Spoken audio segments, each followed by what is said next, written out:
Hello, good morning. ધોરણ 9 chapter 4 memory સંગ્રહ કરવાના એકમો અને તેના ડેટા નિરૂપણો. હવે આપણે ચેપ્ટર ઘણું મોટું છે, તો એમાં સૌથી પહેલો ટોપિક છે પ્રાઇમરી મેમરી.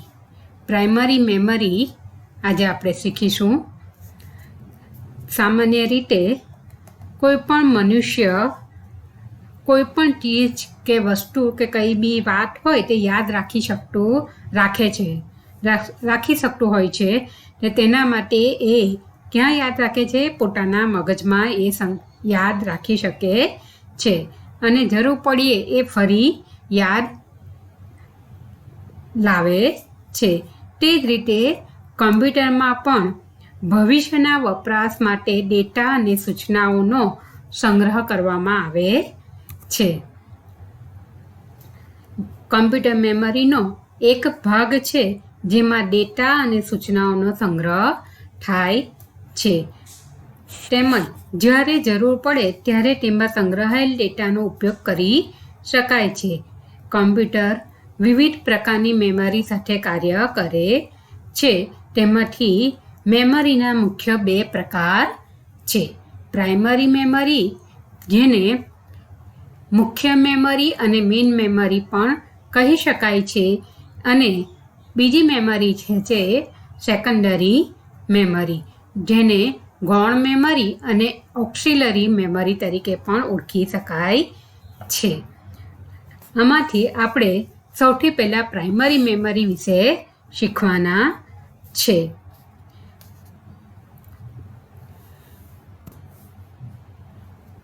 પ્રાઇમરી મેમરીમાં ડિજિટલ કોમ્પ્યુટરની મેમરીમાં માહિતી દ્વિઅંકી પદ્ધતિના અંક એટલે કે 0 અને 1ના સ્વરૂપમાં સંગ્રહવામાં આવે છે. આ બાઇનરી ડિજિટલ્સને ટૂંકમાં બિટ્સ કહેવામાં આવે છે. બીટ એ બાઇનરી ડિજિટ અંક છે. ડિજિટ એટલે કે અંક છે જે 0 અથવા 1 હોય છે, 0 અથવા તો 1 હોય છે. 8 બીટના સમૂહને બાઇટ કહેવામાં આવે છે. જ્યારે 8 બીટ ભેગા થાય છે ત્યારે 1 બાઇટ બને છે. કમ્પ્યુટર મેમરીની સંગ્રહ કરવાની ક્ષમતા કિલોબાઇટ, મેગાબાઇટ, ગીગાબાઇટ, ટેરાબાઇટમાં માપવામાં આવે છે. આવા એની ઘણી બધી મેમરી સંગ્રહ શક્તિ તો ઘણી બધી છે, જે તમે આપણા પાઠ્યપુસ્તક સુધી તો અને હજુ બજારમાં પણ ટીબી સુધી જ તમને પેનડ્રાઈવ જોવા મળે છે. એટલે તમે હજુ પણ એની મેમરી સંગ્રહ શક્તિ ઘણી બધી છે, જે તમે 11-12 સાયન્સ લો તો તેમાં તમને આગળ ભણવા મળશે. એટલે કે આપણે સૌથી નાનામાં નાનું એકમ કયું છે સંગ્રહ કરવાનું? તો બીટ, અને એના પછી આવે છે બાઇટ, બાઇટ પછી કિલોબાઇટ, કિલોબાઇટ પછી મેગાબાઇટ, મેગાબાઇટ પછી ગીગાબાઇટ, ગીગાબાઇટ બાદ ટેરાબાઇટ. આ બધા એકમ એટલે કે કેબી, એમબી, જીબી, ટીબીના ફૂલ ફોર્મ અને એનું શોર્ટ ફોર્મ તમારે યાદ રાખવાનું છે. આમાંથી કોઈ પણ એક પરીક્ષામાં તમને પૂછી શકાય. અહીંયા તમને ખ્યાલ કે 1 બાઇટ બરાબર સિંગલ ડિજિટ છે, એટલે કે 1 અને 0. એમ 8 બીટ બરાબર 1 બાઇટ, એટલે કે 8 બીટ ભેગા થાય ત્યારે 1 બાઇટ બને છે. અહીંયા તમને દર્શાવેલું છે કે 2ની 10 ઘાત બરાબર 1024 બાઇટ, એટલે કે 1 કિલોબાઇટ થાય. ત્યારબાદ 220 ઘાત એટલે કે 1024 કિલોબાઇટ બરાબર 1 મેગાબાઇટ થાય. 2ની 30 ઘાત એટલે કે 1024 મેગાબાઇટ બરાબર 1 ગીગાબાઇટ થાય. અને 240 ઘાત એટલે કે 1024 ગીગાબાઇટ બરાબર 1 ટેરાબાઇટ થાય. ચાલો, તો તમને વિચાર આવશે કે 1 બીટ એટલે કે 1 અને 0, 8 બીટ બરાબર 1 બાઇટ થાય. તો ટીચર તમને વિચાર ખાસ આવશે કે ડાયરેક્ટ અહીંયા 2 નો 10 ઘાત ને ડાયરેક્ટ એના 8ની જગ્યાએ 10 24 બાઇટ કેવી રીતે થઈ જાય છે? તો તે વિશે આપણે ચાલો આગળ સમજીએ. 1 બીટ એટલે 1 અંક, 1 અથવા તો 0 એટલે કેટલા થાય છે? 1 કેટલા અંક થાય છે? 2. 1 અને 0 એટલે કે 2 અંકથી આખું કોમ્પ્યુટર આપણી જે કંઈ ડેટા છે તે 1 ને 0માં ફેરવીને સંગ્રહ કરે છે. એ જ રીતે અહીંયા 1 બાઇટ બરાબર 8 બીટ એટલે કેવી રીતે ગણે? 0 1 0 1 0 0 0 1. આ સંગ્રહકા બીટ નથી ને, કોઠો છે. તે તમને આગળ જતાં તમને કોમ્પ્યુટરમાં ભણવામાં આવશે. એટલે હવે વિચાર કરીએ કે આ 1 કિલો બાઇટના 10 24 બાઇટ્સ કેવી રીતે થાય? તો 2 નો 10 ઘાત છે તો 2ને 10 વખત ગુણવાના એટલે કે 2 ગુણ્યા 2 એટલે 2 દુ 4. 4ને 2 વખત ગણીએ, 2થી ગુણીએ એટલે 4 દુ 8. 8ને 2 વખત 2થી ગણીએ એટલે 8 દુ 16. 16ને 2 વખત 2થી ગુણીએ એટલે 16 દુ 32. 32ને 2થી ગુણીએ એટલે 32 દુ 64. એ રીતે 64 દુ 128. 128 ગુણ્યા 2 એટલે 256. 256 ગુણ્યા 2 એટલે 512 અને 512 ગુણ્યા 2 એટલે 10 24 થાય એટલે કે 1024. એ જ રીતે જો આપણે ગણ્યા 10 વખત ગણ્યા એટલે 1024 કેવી રીતે આવ્યા? તો અહીંયા 2ને 10 વખત ગુણ્યા કર્યું. એ જ રીતે તમારે મેગાબાઇટ આપણે 2ને 20 વખત ગણવાનું એટલે આ રીતે થાય. ખ્યાલ આવ્યો? એટલે ગણતરી કરવાનું કે કઈ રીતે બાઇનરી બેઝ 2 છે તેનો ઘાત 10 છે એટલા માટે આપણે અહીંયા 10 ને 10 24 એનો જવાબ મળે છે. આ વસ્તુ તમારે નોટમાં પોઝ કરી વિડીયો જોતા હોય ત્યારે અટકાવીને વચ્ચેથી અટકાવીને પોઝ કરીને આ નોટબુકમાં લખવાનું રહેશે. ચાલો, પ્રાઇમરી મેમરી એટલે કે મેઇન મેમરી તે કોમ્પ્યુટરનો મહત્વનો ભાગ છે જેમાં ઝડપી એક્સેસ માટે ડેટા સંગ્રહિત થાય છે. તે મોટી સંખ્યામાં સેલથી બનેલું છે. દરેક સેલમાં ડેટાનો એક ભાગ હોય છે. દરેક સેલ એડ્રેસથી ઓળખાતા નંબર દ્વારા ઓળખાય છે. આ તમને અંદર લીટી જે દોરેલી છે તે પણ તમે વચ્ચે અટકાવીને આ સ્લાઇડને તમે નોટમાં ઉતારજો, કારણ કે આમાંથી પ્રશ્ન તમને વિકલ્પ પૂછી શકાય, ખાલી જગ્યા પૂછી શકાય. જે ખાસ લીટી દોરી છે તેની પર વિશેષ ધ્યાન આપવાનું. જ્યારે પણ આપણે ડેટા પુનઃ પ્રાપ્ત કરવા માંગીએ છીએ ત્યારે સેલ સરનામાનો ઉપયોગ કરવામાં આવે છે. પ્રાઇમરી મેમરીને આ રીતે ગોઠવવામાં આવે છે કે જે ડેટા સંગ્રહિત કરવા અને પ્રાપ્ત કરવા માટે ઓછા સમય જરૂરી છે. આ મેમરીમાં કોઈ પણ સ્થાન ડેટા સ્ટોર કરવા માટે રેન્ડમ પસંદ કરવામાં આવે છે. તેથી તે રેન્ડમ એક્સેસ મેમરી તરીકે ઓળખાય છે. એટલે કે ઝડપથી જે મળ્યું તે એટલે કે ટેમ્પરરી એ લઈ લઈને તેને એટલા માટે કહે છે કે રેન્ડમ એક્સેસ મેમરી તરીકે એને ઓળખાય છે. બીજી પ્રાથમિક મેમરી રીડ ઓનલી મેમરી છે. એટલે મેમરી કેટલા પ્રકારની છે? 2. રેન્ડમ એક્સેસ મેમરી એટલે કે રેમ અને રીડ ઓનલી મેમરી એટલે કે રોમ. એટલે રેમ અને રોમના ફૂલ ફોર્મ તમારે યાદ રાખવાના. અને read only memory, random access memory 2 પ્રકારની મેમરી છે. પ્રાઇમરી કેટલા પ્રકારની મેમરી છે? 2. કઈ? રેન્ડમ એક્સેસ મેમરી રેમ અને રીડ ઓનલી મેમરી રોમ. 4 પ્રકારની સંગ્રહ પદ્ધતિઓ છે. આપણે એમ જોવા જઈએ તો આપણે 4 રીતે આપણે સંગ્રહ કરી શકીએ છીએ. જ્યારે તમે જુઓ તો તમે તો આ 2 જ વસ્તુ શીખીને આવ્યા હશે પ્રાઇમરીમાં, પણ આ તમે કામ તો કરતા હશો પણ તમને ખ્યાલ આવતો ન હોય કે રેમ રેન્ડમ એક્સેસ મેમરી ક્રમ અનુસાર મળવાની રીત સિક્વન્ટિયા અને ત્યારબાદ first in first out, FIFO અને લીફો, લાસ્ટ ઇન લાસ્ટ આઉટ. એટલે કે આ તમને સરળતાથી ચિત્ર છે જે આપણે એટલે તમને સરળતાથી શીખવી શકીશું.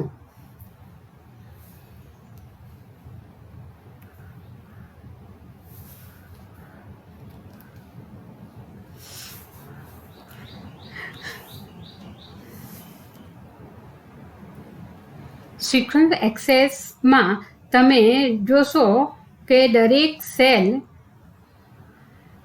એ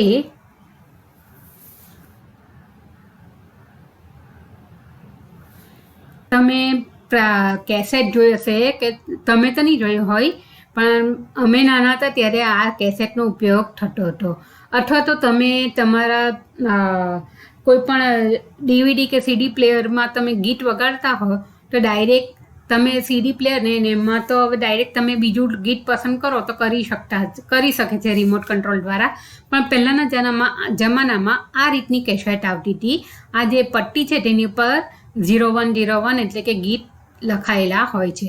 તો આમાં આપણે ડાયરેક્ટ તમે જે રીતે હમણાં CD પ્લેયરમાં પેનડ્રાઈવમાં પહેલું ગીત બીજું ગીત ફાસ્ટ ફોરવર્ડ કરી શકતા હતા તે રીતે આમાં કરી શકતા નથી. કરવા જઈએ ને તો કચાર કચાર કચાર અવાજ આવતો હતો. એટલે કે એના માટે લેવા માટે ડાયરેક્ટ મારે પહેલું ગીત નથી સાંભળવું બીજું નથી સાંભળવું તો એને ઉડાડવા માટે આ રીલમાં થોડુંક બોલપેનથી ગોળ ગોળ ફેરવી દેતા એટલે કે થોડીક ગીત આગળ ચાલી જતું ને ત્યારબાદ આ ગીત વાગતું. એટલે કે તમે જે રીતે ઝડપથી ક્લિક કરીને બીજું ગીત વગાડવા માંગો કે ત્રીજું ગીત વગાડવા માંગો, પહેલું ગીત નથી ગમતું તો એને ખસેડી દેવા માંગો તે રીતે આ કેસેટમાં થઈ શકતું નહીં. આથી એનું ઉદાહરણ છે કે આ કેસેટ એ આ મેમરીનું ઉદાહરણ છે. એટલે કે એક પછી જ બીજું લેવાય, ડાયરેક્ટ વચ્ચેથી ત્રીજું લઈ શકાય નહીં.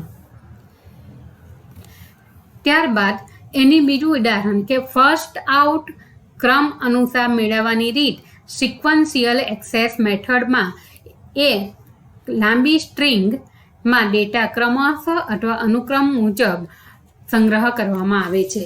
જ્યારે તમે તે સ્ટ્રિંગનો અમુક ભાગ પુનઃ પ્રાપ્ત કરવા ઈચ્છો ત્યારે તમારે તે સ્ટ્રિંગના આગળના ભાગમાંથી પસાર થવું પડે છે. જે રીતે ઓડિયો ટેપમાં જો તમે ત્રીજું ગીત સાંભળવા ઈચ્છતા હો તો તમારે પહેલાં 2 ગીત આગળ જવા દેવા પડે છે.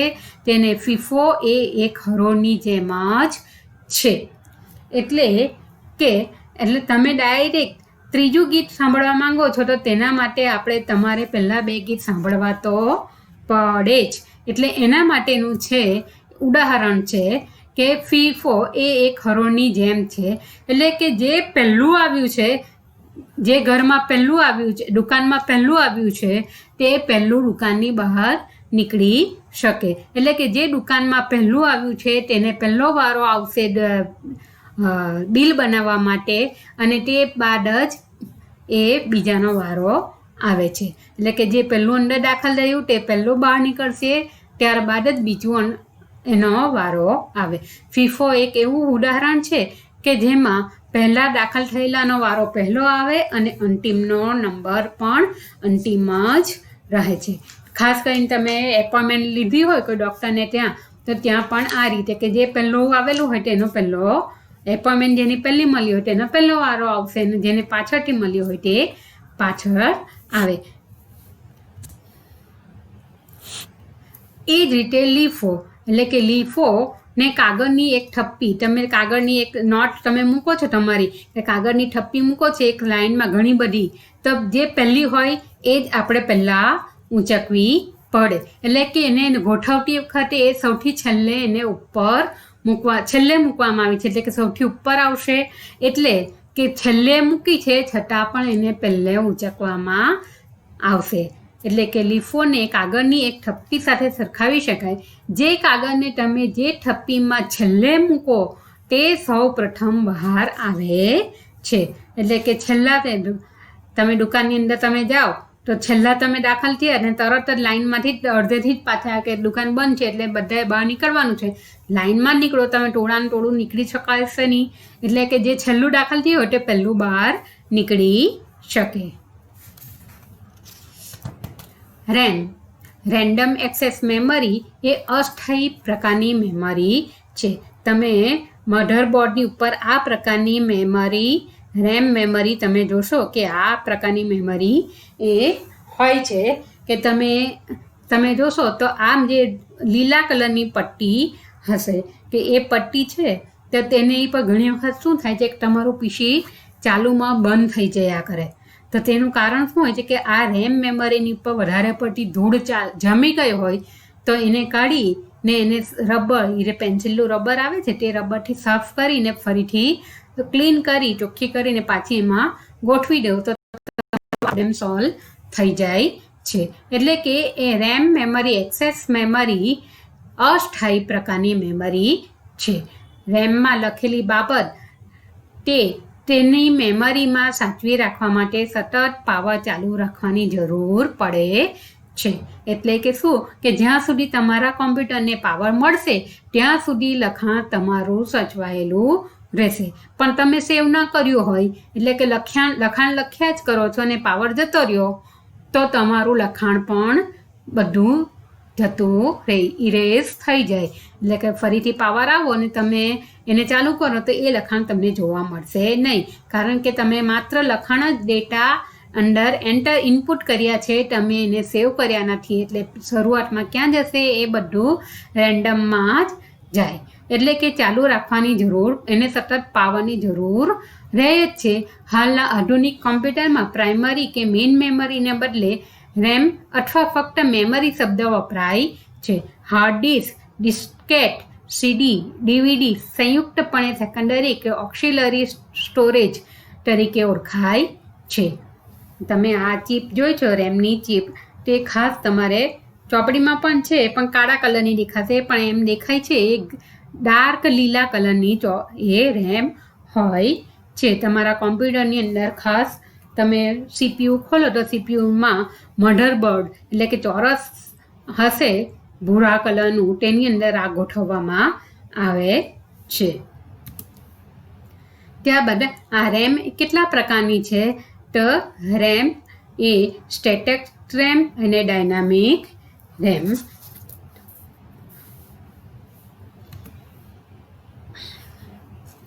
આ ડાયનામિક રેમ અને સ્ટેટિક રેમમાં શું ફરક છે તે આપણે જોઈએ કે મોટે ભાગે બેમાંથી એક જ મેમરી આપણે સ્ટેટિક રેમ આપણે ઉપયોગ કરી શકતા નથી અને આપણે ડાયનેમિક રેમનો ઉપયોગ કરીએ છીએ. એ રીતે કે સ્ટેટિક રેમનો શક્તિશાળી કોમ્પ્યુટર્સમાં જ આ રેમની આવશ્યકતા રહે છે. એટલે કે મોટી મોટી કંપનીઓમાં જ કે સાયન્ટિસ્ટના પ્રયોગશાળામાં જ આનો ઉપયોગ થાય છે. આ રેમને સેકન્ડમાં હજારો વખત રિફ્રેશ થવાની જરૂર પડે છે, ત્યારે આ રેમને રિફ્રેશ થવાની જરૂર નથી, તાજી કરવાની જરૂર પડતી નથી.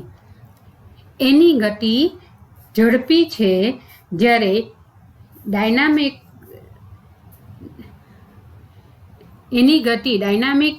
ગતિ સારી છે, જ્યારે સ્ટેટિક ગતિની ગતિ ઝડપી છે, એટલે વધુ ઝડપી છે. આ ડાયનામિકની રેમ વ્યાજબી ભાવે આપણને મળી રહી છે બજારમાં, જ્યારે સ્ટેટિક રેમ ખૂબ જ ખર્ચાળ છે. ડાયનામિક રેમ એ અસ્થાયી મેમરી છે, બંને મેમરી અસ્થાયી છે. એટલે કે જ્યારે વીજળી બંધ કરવામાં આવે ત્યારે તેમાં રહેલી માહિતીનો નાશ જ થાય છે. ત્યારબાદ રોમ એટલે કે રીડ ઓનલી મેમરી. એટલે કે રીડ એટલે કે વાંચવું, ઓનલી એટલે ફક્ત, અને મેમરી એટલે ફક્ત વાંચી શકાય એવી મેમરી. એટલે કે એમાં આપણે કોઈ પણ જાતનો ફેરફાર કરી શકતા નથી, ખાલી એને જોઈ જ શકીએ છે. એટલે કે ફક્ત વાંચી જ શકાય છે, એટલા માટે એને રીડ ઓનલી મેમરી કહેવાય છે. તે ડેટા અને સૂચનાઓને કાયમી માટે રાખવા માટે થાય છે. આ રોમના પણ 4 પ્રકાર છે.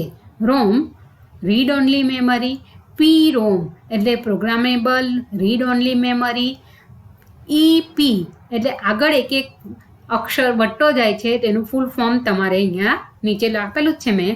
EPROM એટલે erasable programmable read only memory તેમજ EEPROM electrically erasable programmable read only memory.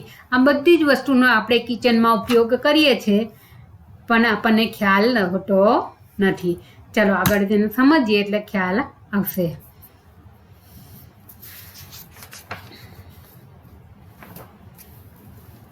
સંગ્રહ કરવા માટે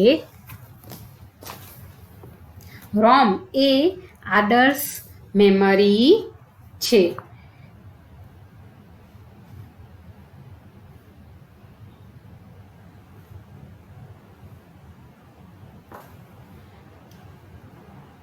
રોમનો એક પ્રકાર એ પ્રોગ્રામેબલ રીડ ઓનલી મેમરી છે.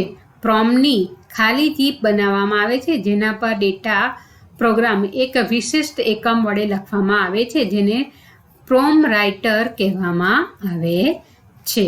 તમને પૂછાય કે પ્રોગ્રામ કે ડેટા એક વિશિષ્ટ એકમ વડે લખવામાં આવે છે જેને ખાલી જગ્યા કહેવામાં આવે છે.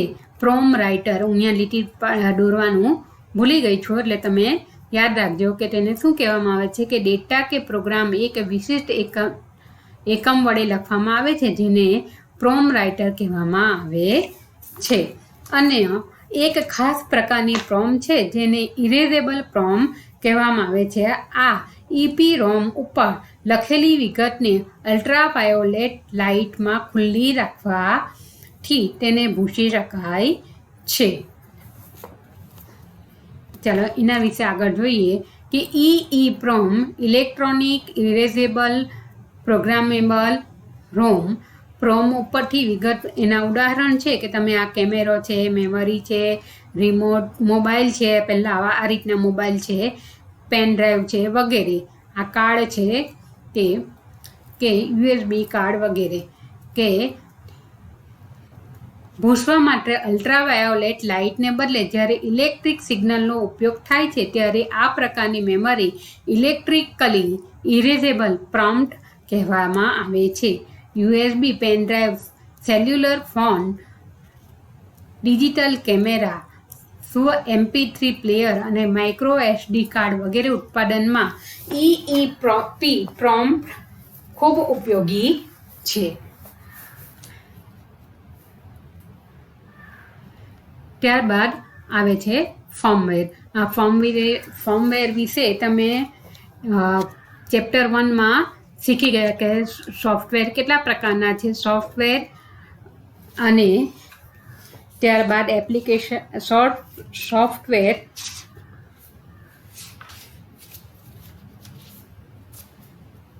હાર્ડવેર અને ફર્મવેર.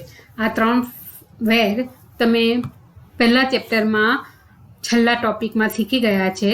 તેના ફરીથી આપણે એના ઉદાહરણ, ફર્મવેરના ઉદાહરણ, ફાયર રસ્તાઓની પર 4 રસ્તાઓની પર સિગ્નલ હોય છે તે, પછી વોશિંગ મશીન, ઓવન વગેરે તેનું ઉદાહરણ તમે જોયું જ છે. એટલે કે ફર્મવેર એ શું છે, ફક્ત વાંચી જ શકાય તે પ્રકારની મેમરીનો ખ્યાલ ફર્મવેર તૈયાર કરવા માટે ઉપયોગમાં લઈ શકાય છે.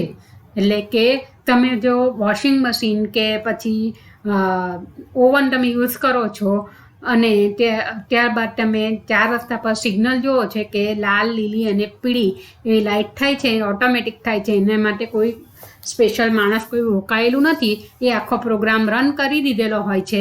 એટલે જે પ્રોગ્રામ બનાવેલો છે તે આપણે જોઈ નથી શકતા, તેનું આઉટપુટ આપણે જોઈ શકીએ છીએ. એટલે કે 15 સેકન્ડ પછી આપણે 30 સેકન્ડ પછી આપણે લાલ લાઇટ થાય, પછી પાછી 30 સેકન્ડ અને પછી ગ્રીન અને પીળી, એ રીતે તમે એ લાઇટ ઓટોમેટિક એની જાતે ચેન્જ થાય છે, તેને ફર્મવેર કહેવામાં આવે છે. એટલે કે ફક્ત વાંચી જ શકાય તે પ્રકારની મેમરીનો ખ્યાલ ફર્મવેર તૈયાર કરવા માટે ઉપયોગમાં લઈ શકાય છે. ફર્મવેર એ હાર્ડવેર ઉપર સોફ્ટવેરની સૂચનાઓનું સંકલન કરેલી યુટિલિટી છે. એટલે કે ફર્મવેરનો ઉપયોગ કઈ રીતે કરી શકાય છે કે એ ફર્મવેરનો ઉપયોગ હાર્ડવેર અને સોફ્ટવેર એ બંનેનો ઉપયોગ કરીને ફર્મવેર બનાવવામાં આવેલું છે કે આ બંને હોય તો જ આપણે ફર્મવેરનો યુઝ કરી શકીએ છીએ. ફર્મવેરને એ એક સ્થાયી પ્રકારની મેમરી જેમ કે રોમ અને ઇપીરોમ અથવા ફ્લેશ મેમરી ઉપર સંગ્રહવામાં આવે છે. અગાઉના પ્રકરણમાં આપણે જણાવ્યા આપણા હાર્ડવેરનું ઉત્પાદન કરતી કંપની પ્રકારનું ફર્મવેર બનાવે છે. હાર્ડવેરની ખરીદી સાથે ફક્ત મફત આપવામાં આવે છે. એટલે કે આ જે તમે કેવું છે કે આ તો તમને મફત આપવામાં આવે છે, પણ જો તમે ઓવન ને મશીન વોશિંગ મશીન ઓવન ખરીદવા જાઓ તો એ આપણને આ વસ્તુ જો આ જે automatic fully automatic washing machine હોય તો એ જો આ વસ્તુ ન આપે તો એનું મશીન નકામું કહેવાય. એટલે એણે આ વસ્તુ તો આપવું જ પડે કે પહેલાં એની જાતે પાણી લે, એની જાતે સુકાળી નાખે, સૂકવી લે, એ તો એણે આપવું જ, આખો પ્રોગ્રામ સેટ કરીને આપવો તો પડે જ. એ મફત તો છે જ નહીં. જો એ ના આપે તો કોઈ એ વસ્તુ ખરીદે નહીં. એટલે કે મફત આપવામાં આવે છે એ વાત એકદમ ખોટી. અન્ય વિકલ્પમાં આવા ફર્મવેર કંપનીના ઓનલાઈન સ્ટોર અથવા વેબસાઇટ ઉપરથી ડાઉનલોડ કરવામાં આવે છે. જ્યારે તમે હાર્ડવેરમાં કોઈ ફેરફાર કરો ત્યારે ઘણી વખત ફર્મવેરને અપડેટ કરવું પડે છે. અપડેટ એટલે કે સુધારો કરવો પડે છે. મોબાઈલ ફર્મવેર કે જે કેબલ, કોમ્પ્યુટર, થર્ડ પાર્ટી સોફ્ટવેરથી કાર્યને મુક્ત બનાવે છે, મુક્ત એટલે કે સ્વતંત્ર બનાવે છે તે ફર્મવેર અપડેટ કરવા અનેક mobile phone firmware over the એરનો ઉપયોગ કરે છે. ત્યારબાદ આપણે મોટે ભાગે બોલે છે કે કેચ મેમરી બોલીએ છીએ, પણ ખરેખર કેચ મેમરી ન બોલાય, એને કેશે મેમરી બોલાય છે. એટલે કે આપણે જો કે કેચ મેમરી કરીએ છીએ તો બધા સમજી પણ જાય ને એને ચલાવીએ છીએ. એટલે ખરેખર એ કેચ મેમરી નહીં પણ કેશે મેમરી તરીકે એવો ઓળખાય છે. સંગ્રહ કરવા માટે એક ખાસ પ્રકારની અતિ ઝડપી રચના હોય છે જેને કેશે મેમરી કહેવામાં આવે છે. વારંવાર માહિતી મેળવવા માટે કમ્પ્યુટરના સેન્ટ્રલ પ્રોસેસિંગ યુનિટની એટલે કે સીપીયુની અંદર કેશ મેમરી હોય છે, જે કદમાં ખૂબ નાની અને અતિશય ઝડપી છે. આ મેમરીનો ઉદ્દેશ કમ્પ્યુટરના પ્રોસેસરની ઝડપ વધારવાનો છે. જ્યારે પ્રોસેસરને કોઈ વાંચવા કે લખવાની ક્રિયા કરવાની જરૂર પડે છે ત્યારે તે પ્રથમ કેશ મેમરીનો ઉપયોગ કરે છે. એટલે કે જે તમને દેખાય છે રહ્યા તેની કેશ મેમરી છે. એટલે કે મેઇન મેમરીમાંથી સીપીયુમાંથી કેચ મેમરીમાંથી પાછું, એટલે કે એ ગોળ ગોળ ફરે છે. આને કહેવાય કેશે મેમરી. તમે વિચાર કરશો કે કેશ મેમરી આપણે સુધારો કરવો તો અપડેટ કરવું પડે, એ આપણા સામાન્ય માણસનું કામ નથી. એના માટે કોમ્પ્યુટર એન્જિનિયર હોય તે જ એ લોકો કરી શકે. એટલે તમે કોમ્પ્યુટર ચાલુ કરો છો, ઘણી વખત તમારું લેબમાં જોશો કે આ રીતનું તમારું કોમ્પ્યુટરમાં વસ્તુ આવે કે બગડી જાય છે, તો ચાલતું નથી, આનાથી આગળ કોઈ પ્રોસેસ થતી નથી. તમે કોમ્પ્યુટર શરૂઆતમાં ચાલુ કરો ત્યારે બૂટિંગ થાય છે, તે બૂટિંગ થતી વખતે ઘણી વખત અહીંયા આ જે સ્ક્રીન દેખાય છે ત્યાંથી અટકી જાય છે અને આગળ કોઈ જતું નથી. આના માટે આપણે આ પ્રકારની જે પ્રોસેસ છે એટલે કે ફાઇલ મેનુ કે આ જે છે તેમાં આપણે કોઈ પણ પ્રકારનું ચેન્જ, સુધારો વધારો કરી શકતા નથી. રેમ અને રોમ વચ્ચે શું ફરક છે આપણે જોઈએ. રેમ એટલે રેન્ડમ એક્સેસ મેમરી, જ્યારે રોમ એટલે રીડ ઓનલી મેમરી.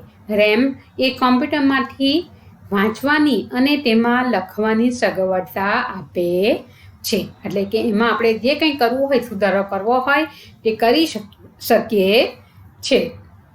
જ્યારે રોમ ફક્ત વાંચવાનો જ વિકલ્પ આપે છે. એમાં આપણે કંઈ પણ લખી શકતા નથી કે કંઈ સુધારો ચેન્જ કરી શકતા, એડિટિંગ કરી શકતા નથી. જ્યારે કમ્પ્યુટર પ્રક્રિયા દરમિયાન તેમાં ડેટા અને સૂચનાઓનો સંગ્રહ થાય છે.